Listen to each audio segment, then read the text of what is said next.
¿Sabías que Isabel la Católica llegó al trono de Castilla por usurpación? ¿Y sabías que se lo arrebató a su propia sobrina? Siempre se han contado las grandezas de los reyes católicos, que no son pocas, pero la pareja también tuvo muchas sombras, entre ellas la ambición que desembocó en desplazar del trono de Castilla a su legítima heredera. ¿Cómo una niña de 7 años se enfrentaría a su tía de 17? Ante tal desventaja, solo queda contar su verdadera historia. Hoy te contaré cómo fue la vida de Juana la Beltraneja, una princesa que fue la heredera legítima del trono de Castilla y a la que un rumor que nunca se demostró le robó su destino. Prepárate, porque esta es la historia de cómo los bulos pueden destruir no solo vidas, sino también reinos enteros. Ah, y al final del vídeo te contaré un supercotilleo palaciego de Fernando el Católico y la Beltraneja.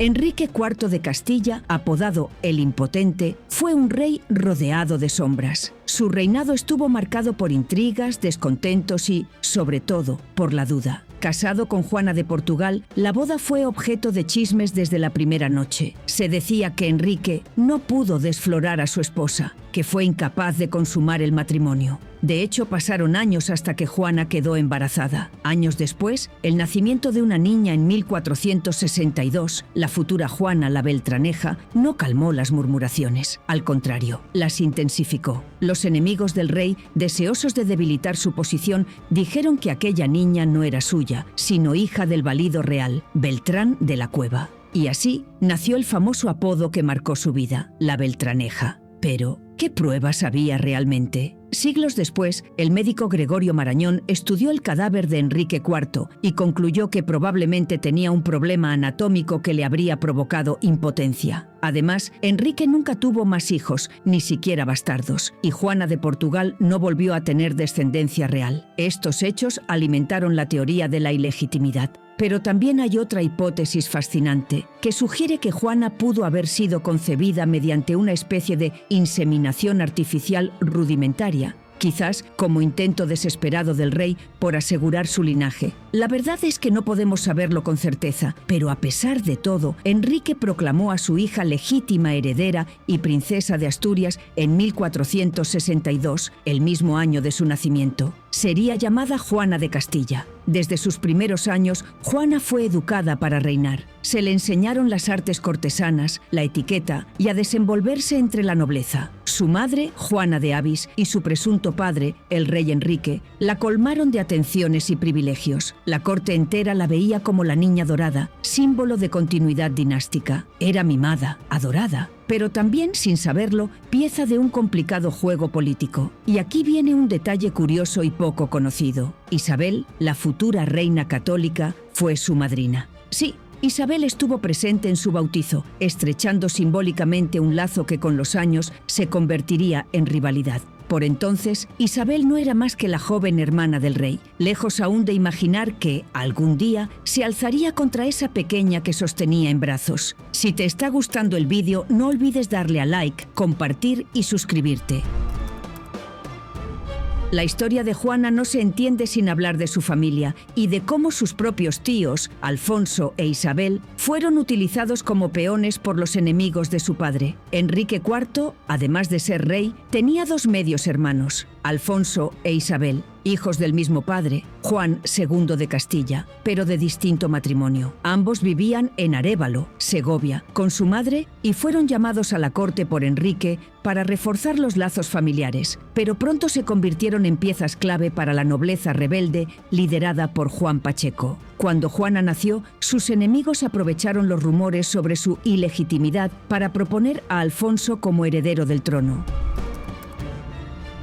En 1464, este sector de la nobleza, liderado por figuras como Juan Pacheco, marqués de Villena y el arzobispo de Toledo, Alfonso Carrillo, presionó al monarca para que despojara a Juana de su título de heredera y nombrara en su lugar a su medio hermano, el infante Alfonso de Castilla, de tan solo 11 años. La tensión culminó el 5 de junio de 1465 en un acto simbólico conocido como la Farsa de Ávila. En las afueras de la ciudad, los nobles erigieron un estrado de madera donde colocaron una efigie del rey Enrique IV, ataviada con los símbolos reales. Uno a uno Los conjurados le retiraron la corona, la espada y el cetro, despojándolo simbólicamente de su autoridad. Finalmente, derribaron la figura al grito de «¡A tierra, puto!». Acto seguido, proclamaron rey al joven Alfonso, iniciando así una guerra civil entre los partidarios de Enrique IV y los de su hermano.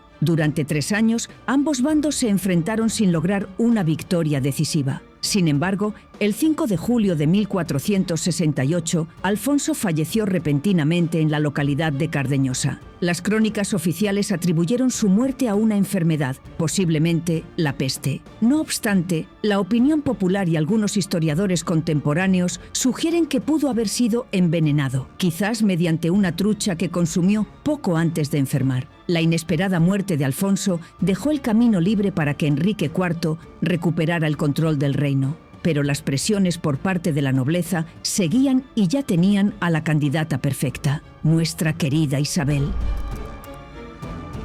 Isabel, consciente de la delicada situación política y deseosa de evitar un conflicto armado, optó por la vía diplomática. A través de intermediarios, inició negociaciones con su hermano Enrique, buscando un acuerdo que satisficiera a ambas partes. El 18 de septiembre de 1468, en el Cerro de Guisando, cerca de los emblemáticos Berracos de Piedra, se formalizó el acuerdo conocido como el Pacto de los Toros de Guisando. Según los términos de este tratado, Enrique IV reconocía a Isabel como su heredera legítima, otorgándole el título de princesa de Asturias. Isabel se comprometía a no contraer matrimonio sin el consentimiento previo del rey. A cambio, la nobleza rebelde aceptaba la autoridad de Enrique IV, poniendo fin a las hostilidades. Este pacto representó una solución temporal a la crisis sucesoria, desplazando a Juana la Beltraneja de la línea de sucesión y consolidando la posición de Isabel como futura reina de Castilla. Así, Isabel pasó de ser una infanta menor a convertirse en la rival más peligrosa de Juana, armada no solo de alianzas políticas, sino también del rumor que deslegitimaba a su sobrina.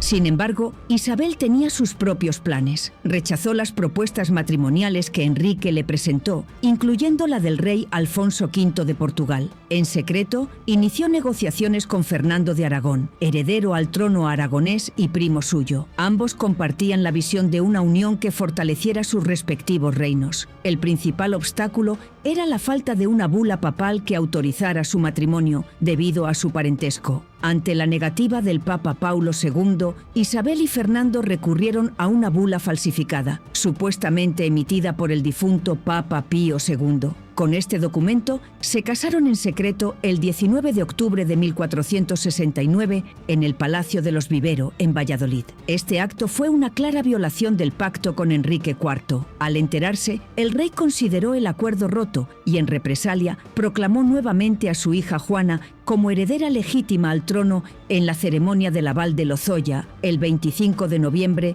de 1470. Cuando Enrique IV murió en 1474, su testamento nunca llegó a aparecer, pero Juana era la heredera legítima. Le tocaba reinar con tan solo 12 años, pero Isabel, su tía, se autoproclamó reina de Castilla en Segovia, al día siguiente de la muerte de su hermano y apoyada por su esposo, Fernando de Aragón. El rey de Portugal, Alfonso V, decide tomar parte del conflicto que estaba a punto de desatarse, cruza la frontera con España y se casa en 1475 con su sobrina Juana en Plasencia. Ella tenía 13 años y él pensaba que así se convertiría en el próximo rey de Castilla. El conflicto está servido. La guerra dura 5 años. Los portugueses llegan a controlar partes de Extremadura y Galicia, pero no logran conquistar el corazón de Castilla. Las tropas se enfrentan en batallas clave como Toro en 1476. Empate técnico, pero ventaja política para Isabel. En 1479, el Tratado de Alcáçovas pone fin al conflicto. Isabel es reconocida reina de Castilla y Juana es obligada a renunciar a sus derechos dinásticos. A Juana le ofrecen 2 salidas. Primera opción, casarse con Juan, el hijo mayor de los reyes católicos. Pero hay un gran problema. El príncipe tenía solo 1 año y Juana debía esperar 14 años hasta consumar el matrimonio. 14 años de espera. Segunda opción, recluirse para siempre en el convento de Santa Clara de Coimbra, renunciar a su título de reina y a toda pretensión dinástica. Finalmente, Juana elige el convento. Allí vivirá apartada del mundo, aunque siempre será recordada como la Beltraneja, la eterna pretendiente al trono. Tras perder la guerra de sucesión castellana, Juana la Beltraneja, con apenas 17 años, es recluida en el convento de Santa Clara de Coimbra. Allí permanece más de 30 años, apartada del mundo, pero sin renunciar a sus derechos. A pesar del exilio, Juana nunca dejó de considerarse reina de Castilla. Incluso firmaba cartas como «Yo, la reina», desafiando a Isabel y Fernando desde la reclusión. Vivió protegida bajo la corona de Portugal, de la que también formaba parte, pero anhelando su tan deseado y arrebatado reino. Y aquí viene el cotilleo. Tras la muerte de Isabel la Católica en 1504, Fernando el Católico, viudo y viendo el poder de su yerno Felipe el Hermoso, le propone matrimonio a Juana para intentar recuperar el control de Castilla y, por supuesto, Juana rechazó tan descabellada propuesta. Fernando se casó con Germana de Foix y Juana de Castilla siguió su reclusión en Coimbra. Murió en 1530 con unos 67 años en el convento, fiel a su título real